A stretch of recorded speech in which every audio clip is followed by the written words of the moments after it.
दोस्तों, आचार्य चाणक्य कहते हैं कि मौनेन कलहो नास्ति, अर्थात मौन रहने से कलह यानी कि लड़ाई झगड़े समाप्त हो जाते हैं। यानी कि अगर आपको कोई कुछ कह रहा है तो चुप रहना ही उचित है। चुप रहकर उसकी बातें सुने और उसके अनुसार काम करें। चुप रहने से क्लेश नहीं होगा और लोग यह भी नहीं जान पाएंगे कि आपके मन में क्या चल रहा है। दोस्तों, ये बात मैं आपको पहले भी बता चुका हूँ कि कमान से निकला हुआ तीर, बंदूक से निकली हुई गोली और मुंह से निकले हुए शब्द कभी वापस नहीं आते।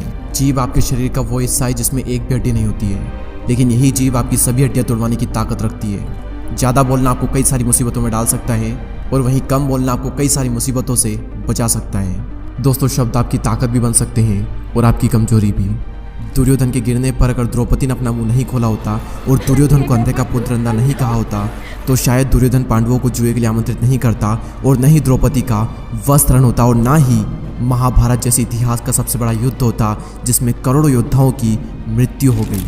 दोस्तों, एक बहुत ही पावरफुल बुक है जिसका नाम है 48 लॉज ऑफ पावर, जिस पर मैंने वीडियो भी बनाया था और उस वीडियो में मैंने एक पॉइंट इंक्लूड किया था और वो था हमेशा ज़रूरत से कम बोलें। हमें सिखाया जाता है कि जितनी ज़रूरत हो उतना बोलें, लेकिन ये पॉइंट कहता है कि जितनी ज़रूरत हो उससे भी कम बोलें, क्योंकि आप जितना ज़्यादा बोलोगे आप उतने ही ज़्यादा साधारण नज़र आओगे।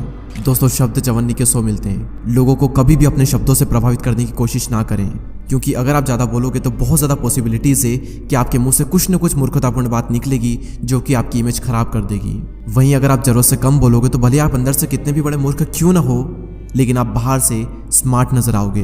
दोस्तों, ये इस दुनिया की सच्चाई है कि जब जब आप ज़रूरत से कम बोलोगे आप नॉर्मल से ज़्यादा महान और पावरफुल नजर आओगे। सो आज के इस वीडियो का हमारा यही टॉपिक है कि कैसे चुप रहना आपको ज़्यादा पावरफुल और एक वैल्यूबल इंसान बनाएगा और किस सिचुएशन में आपको चुप रहना चाहिए जिससे कि आपकी जो रेस्पेक्ट है वो लोगों की नज़रों में बढ़ जाए। साइलेंट रहने का पहला फ़ायदा, silent will make you appear more powerful, यानी कि साइलेंट रहना आपको बहुत ज़्यादा पावरफुल दिखा सकता है। दोस्तों, एक बहुत ही फेमस कोट है that a fool man is known by his speech and wise man by his words. एक समझदार इंसान तभी बोलता है जब उसे बोलने की ज़रूरत हो, वहीं एक मूर्ख इंसान हमेशा बोलता रहता है और फिर सभी लोग उसे बेवकूफ़ समझते हैं। आपने कई बार ये चीज़ नोटिस की होगी कि जब हम किसी से बहस करते हैं तो बहस करने के बाद में हम सोचते हैं कि यार मुझे उस वक्त ये चीज़ बोलनी चाहिए थी, मैंने ये चीज़ क्यों नहीं बोली। अगर मैं उस वक्त ये चीज़ कहता तो मैं तो सही साबित हो सकता था। उस वक्त ये चीज़ मेरे माइंड में क्यों नहीं आई? क्योंकि उस वक्त आपका पूरा फोकस बोलने पर था। उस वक्त आपने अपने माइंड को टाइम ही नहीं दिया कि उस वक्त आपको क्या बोलना चाहिए था।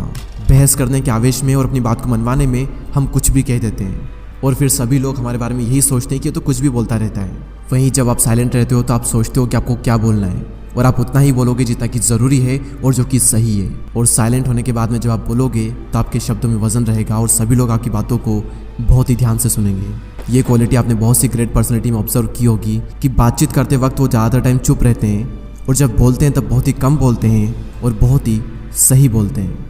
नेक्स्ट पॉइंट है no one can fool you और मैनिपुलेट यू, यानी कि कोई भी आपको आसानी से बेवकूफ़ नहीं बना पाएगा अगर आप साइलेंट रहना सीख गए तो।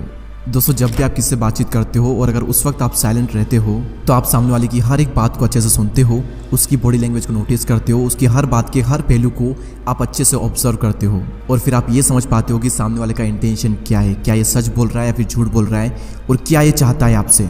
क्या ये मुझे बहलाने की कोशिश कर रहा है, क्या ये मुझे मैनिपुलेट तो नहीं कर रहा है, या फिर ये इंसान सच में मेरा फ़ायदा चाहता है। आप सारी बातें बहुत ही अच्छे समझ पाओगे अगर आप साइलेंट रहकर सामने वाले की बातों को सुनते हो तो। दोस्तों, नेक्स्ट पॉइंट है साइलेंस गेट पीपल्स अटेंशन। दोस्तों, हम सभी के स्कूल में एक चीज़ कॉमन होती थी और वो चीज़ ये थी कि स्कूल टाइम पर जब टीचर कुछ बोल रहे होते थे तब पीछे बैठे हुए कुछ बच्चे बीच में कीड़ाकांडी करते थे, यानी कि कुछ बातचीत करते थे और ये देखकर टीचर एकदम से चुप हो जाते थे और उसके बाद सबकी अटेंशन टीचर पर चली जाती थी कि आखिर टीचर ने बोलना बंद क्यों कर दिया। और इसके बाद में जो टीचर बोलेंगे वो हर कोई ध्यान से सुनेगा।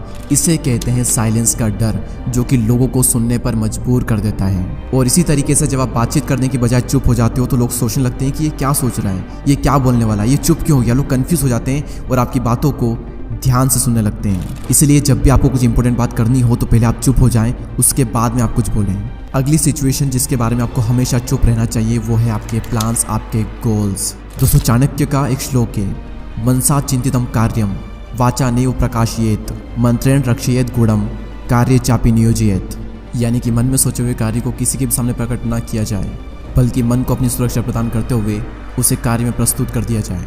यानी कि अगर आप किसी चीज़ पर काम कर रहे हो तो किसी भी कीमत पर उसे जाहिर ना होने दें, क्योंकि इस दुनिया में ज़्यादातर लोग खुली किताब की तरह होते हैं।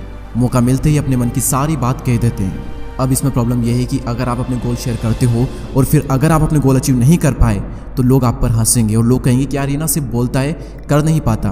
और फिर लोगों की नज़रों में आपकी एक गलत इमेज बन जाएगी और आपकी जो रेस्पेक्ट है वो डाउन हो जाएगी। अपनी जुबान पर लगाम कसना बहुत ही मुश्किल होता है। अपने गोल्स, अपने प्लान सिर्फ उन्हीं लोगों को बताएं जो कि आपकी फील्ड में एक्सपर्ट है, या फिर उन लोगों को बताएं जो कि आपको आगे बढ़ने में मदद कर सकते हैं। अमेज़ॉन के फाउंडर जेफ बेजोस ने भी ऐसा ही किया। जब वो फर्स्ट टाइम क्लाउड बिजनेस में आए थे तो इस बिजनेस से उनकी अच्छी खासी इनकम हो रही थी और ये बात उन्होंने किसी को भी नहीं बताई, क्योंकि उस वक्त अगर वो किसी को बताते तो कई सारे लोग इस फील्ड में आ जाते और हो सकता था कि उनसे भी आगे निकल जाए। इसलिए उस वक्त उन्होंने ये बात किसी को भी नहीं बताई और उस वक्त साइलेंट रहने की वजह से आज अमेज़ॉन के पास में क्लाउड बिजनेस का सबसे बड़ा शेयर है। दोस्तों, आई होप कि इस वीडियो से आप ये समझ चुके होंगे कि साइलेंट रहने की क्या पावर होती है। दोस्तों, इस वीडियो को शेयर करें उन लोगों के साथ में जो कि बहुत ही ज़्यादा बोलते हैं, ताकि वो थोड़ा सा चुप हो सके। और अगर अभी तक आपने हमारे YouTube चैनल को सब्सक्राइब नहीं किया है तो सब्सक्राइब करके बेल आइकन को प्रेस कर दें। मैं आपसे मिलूंगा अगले वीडियो में, तब तक के लिए जय हिंद, जय भारत।